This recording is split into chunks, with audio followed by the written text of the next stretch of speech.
Yes. Woo! Are you all ready? Let's start the time. Okay, so I want to talk a little bit about Azure Network Latency. I've built a module to determine the network latency between two different regions in Azure. But to do this, I had to adapt a certain technology because I wanted to add some caching to it. If I'm talking about Azure Network Latency, I'm talking two different regions, and they can be quite far apart, like 6,500 kilometers, which even with the speed of light is a long time. So when I built this module, and I tested my module, and I said, well, let's show between West Europe and East Europe, it gives me 89 seconds. With just the calculation we did, 32.5 times 2, some extra processing, it won't go as the bird flies. So 89 sounds about right. And I kind of know it's right, because I got the information from Microsoft Learn. Microsoft Learn has a very beautiful table in their docs hidden somewhere, where it shows all the different latencies between all the different regions. They test this regularly. But it's a table, and I'm a programmer, so I want to get this information. Luckily, all the Microsoft docs are open source, or almost all of them, and they're written in Markdown, so I can check the Markdown file. And this is already something I can parse more easily. So I created a small script which is running in a GitHub action, which takes this Markdown file once in a while, it parses it all, and it converts it to a nice JSON file. As a programmer, I like JSON.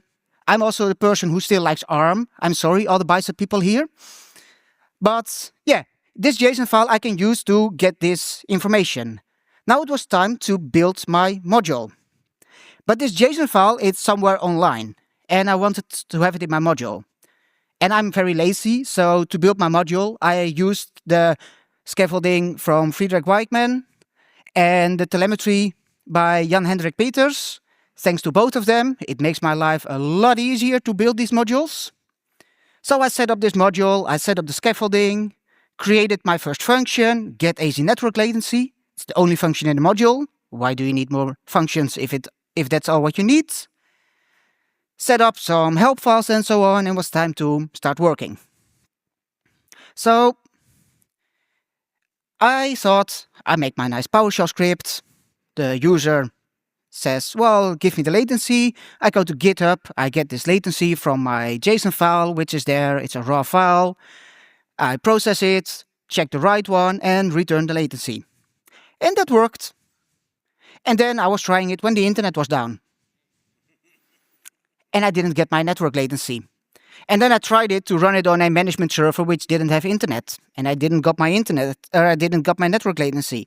So I need to get a solution to make sure I could still present this to the user. So this is where the caching comes in. I could do two options.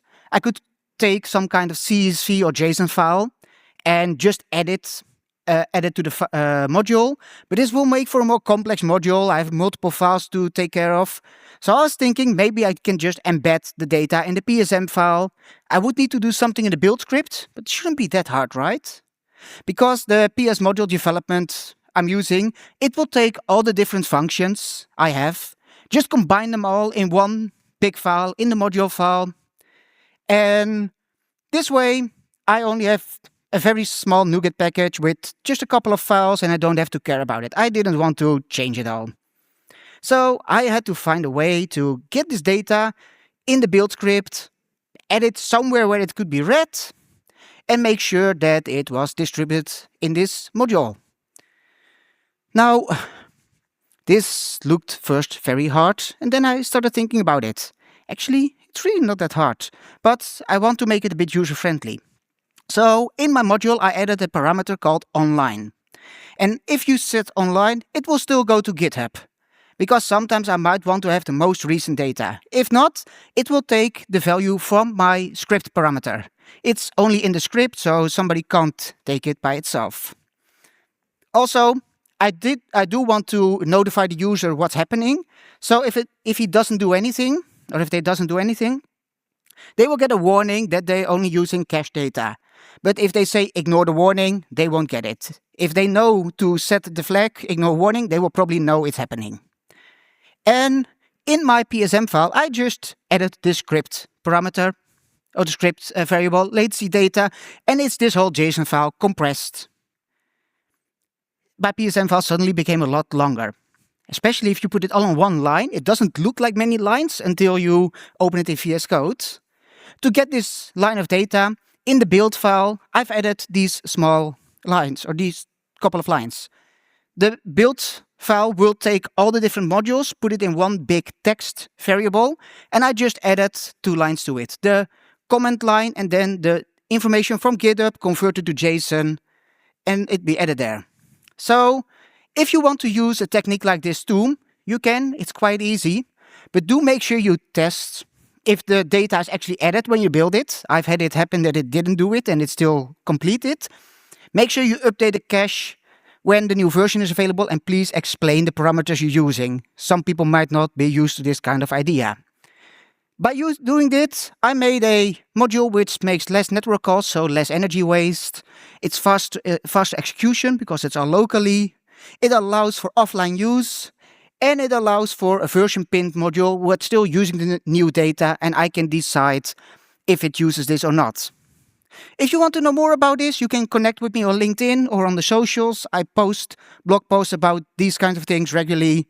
I'm Leo Visser, I'm a Microsoft MVP, and I've did a talk about sustainability already. And if you want to get the module, you can get the module here followed QR King. And now clap.